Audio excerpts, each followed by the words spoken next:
WWE Hall of Famer Bret the Hitman Hart has criticized AEW talent, saying they're actors trying to be wrestlers. We'll let you know the details on that. Plus, AEW, we've got the Collision ratings from last Saturday's episode on TNT. AEW reportedly are looking to avoid booking Collision to go head-to-head with major WWE shows moving forward. We have the viewership information from last week's edition of Monday Night Raw on Netflix from Glasgow, Scotland. TNA Plus reportedly has doubled its subscribers over the past 12 months.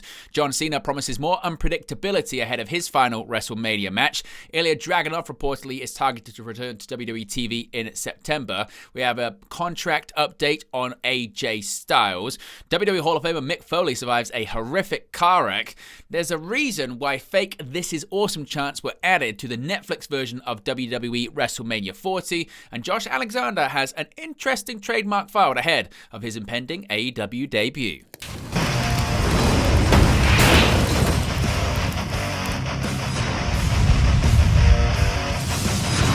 Hey guys, welcome back to Wrestling News 365. Hope everyone is doing very well. As always, there are plenty of news stories to get into in the world of professional wrestling. Let's begin with some criticism of AEW talent from WWE Hall of Famer Bret the Hitman Hart. Now, Bret Hart has given his opinion on All Elite Wrestling, criticizing elements of the roster for being actors trying to be wrestlers. The outspoken multi-time world champion and WWE Hall of Famer was a guest on the Errol Hawani show, and he was asked if he watches much modern wrestling, to which Hart had some interesting things to say in response. Here's what he had to say. Do you watch the product now? I try to. I do. I watch certain guys, and I try to watch the pay-per-views. I find in a lot of wrestlers, and I won't necessarily name anybody, but I find that the wrestlers are more actors pretending to be wrestlers today than actual wrestlers. Like I miss the ruggedness of the characters, like guys like Kurt Hennig and myself, or Dynamite Kid, or that whole era of wrestlers that broke into the business in the 70s or late 70s and early 80s. We kind of we were still we were from the Harley Race, Terry Funk kind of generation, trying to copy them or mimic them or, top them. And I think that's why I still think the 90s was the best era of wrestling. When I watch some of that old 90s wrestling, it was really good. Really good stuff. And I find that today's wrestling, it's a little bit more about promos and your character on TV, and not so much your work rate. And I like guys that throw back a little bit more to the work rate. Like Roman Reigns is a guy that, for example, that I think tries really hard to earn the respect of my generation and be more realistic and just more credible, more believable, and not so much an actor. And I find that, especially AEW, that I find that they're mostly actors trying to pretend to be wrestlers, and they ought to get on with this real wrestling and just quit acting so much. Now, speaking of AEW, let's talk about the ratings for Collision this past Saturday. Saturday night's episode of AEW Collision averaged 339,000 viewers on TNT, which is down 38.8% from the previous week's 1-hour airing of the show. This is the smallest audience total for Collision since the March 1st episode that went against WWE Elimination Chamber. Collision drew a 0.09 rating in the 18-49 demo. That's down 55% from the previous Saturday, and is also the lowest rating the show has done in that category since March 1st. The show faced strong competition from NCAA basketball tournament games on multiple channels, as well as going against UFC Fight Night broadcasts. As compared to the same week in 2024 with similar competition, Collision's overall viewership is down 26%, while its 18-49 rating was down 18.2%. The year-over-year comparison does not factor in people, of course, who are now streaming the show on the Max streaming service. Now, speaking of Collision, as we mentioned, obviously on a Saturday night now, more often than not, that means that the show would go head-to-head with WWE Premium Live Events. Now, due to primarily airing on Saturday night, AEW Collision has often gone head-to-head with major WWE shows, but that could soon be a thing of the past. It was recently announced that Collision during WWE WrestleMania 41 week will air on Thursday, April 17th, as opposed to on a Saturday, that being Saturday, April 19th against Night 1 of WrestleMania. AEW may deploy a similar strategy for the next WWE Saturday Night's main event, with Dave Meltzer reporting on Wrestling Observer Radio that AEW are monitoring the situation around airing Collision against major WWE shows. Quote, "I think the same thing is going to happen. I don't know that this is a fact, but the week of Memorial Day weekend, I think that they are going to run, instead of going head-to-head with Saturday Night's main event, I think they're going to run on Thursday." And the interesting thing here, I've not been told that, but I was told they are monitoring the situations when it comes to Saturdays with major WWE shows, in particular Saturday Night's main event, because TBS doesn't want to go against a wrestling show on NBC, understandably so, or TNT doesn't, and, perhaps pay-per-views as well. Obviously, they don't want to go against WrestleMania, and also that week, there's probably other commitments for TNT anyway, Meltzer said. Now, this is a different strategy to WWE, who have looked to air their shows against AEW pay-per-views over the past several months. AEW have tried to prevent this from happening by modifying when they announce pay-per-views, but the change failed to prevent WWE from planning an NXT premium live event the same night of AEW Double or Nothing. Now let's talk about the viewership for last Monday's edition of Raw on Netflix. Since John Cena turned heel at Elimination Chamber, WWE Raw has seen a small reversal in fortune when it comes to its viewership. After drawing between 2.6 and 2.8 million views from February 10 through February 24, Raw has found itself drawing 3 million or above throughout all of March, and those in the WWE office will be happy to know the trend continued 1 week ago. WrestleNomics reports that the March 24th Raw drew 3 million viewers over the course of the week, along with 5.6 million hours viewed. If there's any negative news, it's that the numbers were actually down from the week of March 17th, where Raw drew 3.1 million views, along with 5.8 million hours viewed. Still, with the exception of hours viewed, which was the lowest number Raw had drawn since February, the total views remain consistent of what Raw has done throughout the month. The good news continued in Netflix's global and domestic rankings. For the second straight week, Raw placed 4th globally, tying it in the highest position the Red brand has held since joining Netflix. In the US, Raw was ranked 3rd overall, up from its 4th place ranking last week. It's the time Raw has ranked that high domestically, along with February 3rd and March 10 episodes. For the second straight week, Raw was built around the ongoing storyline between John Cena and WrestleMania 41 opponent Cody Rhodes, with the duo once again having a confrontation in the ring. The show also set up a rematch between Rhea Ripley and Io Sky for the week after, with Bianca Belair serving as the special guest referee, and the show was headlined by Penta versus Bron Breakker, wrestling to a no contest for the Intercontinental Championship. Of course, when it comes to WrestleMania, you can see in the sidebar right there, we're going to be live for both nights of WrestleMania for watch-alongs, WrestleMania Saturday and WrestleMania Sunday.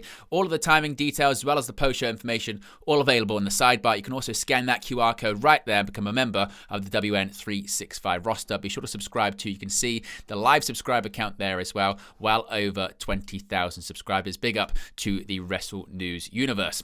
Now let's go over to TNA Wrestling, and an interesting one when it comes to TNA's actual growth, I suppose, this year when it pertains to the TNA Plus streaming service. This is very, very interesting. Now, 2025 has been a year of growth for TNA so far, with the company benefiting from the working relationship with WWE NXT, and this positivity appears to have extended to the promotion's streaming service. According to Fightful Select, several sources within TNA have claimed the TNA Plus streaming platform has doubled in subscribers over the past year. The reason for the increase was credited to the marketing figures recently fired by TNA as part of a backstage shakeup executed by TNA President Carlos Silva. TNA Plus was launched in May 2019, and the service provides access to live and on-demand episodes of TNA Impact, as well as classic pay-per-views. Fans can also watch new TNA pay-per-views on the service depending on which tier they subscribe to. TNA recently relaunched the subscription plans to TNA Plus. The annual plan, which provides live access to all TNA pay-per-views, TNA Plus streaming specials, Impact Explosion, and the content library, is priced at $159.99. A 3-month season plan with the same benefits is also available until April 11 for $49.99. A monthly subscription to TNA Plus with access to streaming specials, Impact Explosion, and the content library is available for $9.99. TNA will soon have a new championship, as well as a new title was created at the latest TNA Impact tapings. The inaugural TNA International Champion will be crowned at Unbreakable on April 17th. Now, John Cena, of course, he's heading into his final WrestleMania match, and he is predicting something that's going to be quite unpredictable. A month removed from it, the WWE Universe is still adjusting to the new attitudes of John Cena, a longtime babyface, following his shocking heel turn and alignment with the final boss, The Rock, at WWE Elimination Chamber. Now looking ahead to WrestleMania 41, in which Cena will challenge undisputed WWE Champion Cody Rhodes, it appears that fans can expect even more surprises from him. Quote, "I'm going to say there's more unpredictability on the way," Cena told People. When the outlet then inquired about the specific path of Cena's heelish character, Cena deflected, seemingly to keep in line with the aforementioned element of uncertainty. Quote, "Here's the stance I'm going to take on it, and I think hopefully I can put it in terms you can understand. We're in the middle of a very riveting season of episodic television, and you are kindly asking me to give you spoilers, and I can't do that," Cena said. "What I did really enjoy about your question is you expressed the unpredictability of WWE programming, and I think that's one strong point of the current state of WWE is its unpredictability in its programming." After turning on Rhodes at Elimination Chamber, Cena made it clear that he was also turning his back on the WWE Universe, whom he claimed to be the perpetrators of a toxic relationship. Furthermore, Cena asserted that he'd ruin professional wrestling and end his career later this year as the last real champion in WWE. Most recently, Cena and Rhodes met face-to-face for the third time on Raw, with the latter finally getting physical by dropping the former with a crossroads in the middle of the ring. Now, an update here when it comes to the in-ring return of Ilya Dragunov. Ilya Dragunov is still several months away from coming back to WWE, according to PWN. Dragunov is tentatively targeted to be back on Monday Night Raw in September. Dragunov has been out of action since September 2024 with a torn ACL. Dragunov has not wrestled since a WWE house show in Columbus, Georgia on September 28th when he challenged Gunther for the World Heavyweight Championship. The 31-year-old has been training at the WWE Performance Center in 2025 in preparation for his return to action. Dragunov joined WWE in 2019, initially wrestling on the NXT UK brand, where he served as NXT UK champion from August 2021 until July 2022. Dragunov moved to NXT full-time after NXT UK shuttered, and he quickly established himself as one of the brand's top stars, which included a 206-day reign as NXT champion from September 2023 until April 2024. Now, we have an update here when it comes to the contract status of AJ Styles. WWE superstar AJ Styles returned from injury in the men's Royal Rumble match earlier this year, and it was recently announced that the 47-year-old will face Logan Paul at WrestleMania 41 later this month. However, there was nearly a very different plan in place, with reports indicating that WWE had Styles set for a retirement angle prior to the injury. Discussing Styles during a recent edition of Wrestling Observer Radio, Dave Meltzer shared his understanding of the wrestler's current status with WWE. Quote, "I don't expect him to go anywhere," Meltzer said. "I thought he had signed again." Along with the injury to Styles last year, Meltzer believes that plans for Styles to do a retirement tour changed when the company realized they'd be doing the same thing with John Cena this year. Although Meltzer isn't sure exactly what the future entails for Styles in WWE, he is confident that Styles isn't going to jump ship to AEW, which he'd likely have an option to do. Quote, "He turned them down before and showed no real interest in it," Meltzer continued. "I don't know why things would be different now. He told people that he wasn't going to leave WWE. He was a WWE lifer. Things could always change. He could get offered a lot more money and go, but I'd be surprised." So Styles seemingly isn't going anywhere. Now, this is quite a shocking sight. You can see the picture right there. WWE Hall of Famer Mick Foley took to social media to confirm he had been hospitalized following a car accident. The hardcore legend stayed true to form by posting a jovial picture of himself standing next to the wreckage on his Facebook, confirming that he'd been taken to hospital with soreness from his knees to his back, as well as a minor concussion. Quote, "Tough day for Mick. I have no idea how I'm still walking around after this accident. I'm in the hospital now and sore from my knees to my neck, including a minor concussion," Foley captioned his post. Of course, Foley carved his wrestling career out of getting up and walking from bumps that would liken two car crashes in their own regard, having gone through the roof of the Hell in a Cell cage, but also off the side of it when facing The Undertaker in the 1990s, as seen recently in the March 25th episode of Dark Side of the Ring. Now, a lot of people were talking about this on social media when it comes to some editing of some chants at WrestleMania last year. The reason for fake "This is awesome" chants has been reason that was added to Netflix's version of WrestleMania 40 has been revealed. Many of WWE's classic pay-per-views, premium live events, are available on Netflix in international territories, including the United Kingdom and Ireland, as part of the 10-year deal between the streaming service and WWE that includes Monday Night Raw airing live on Netflix every week.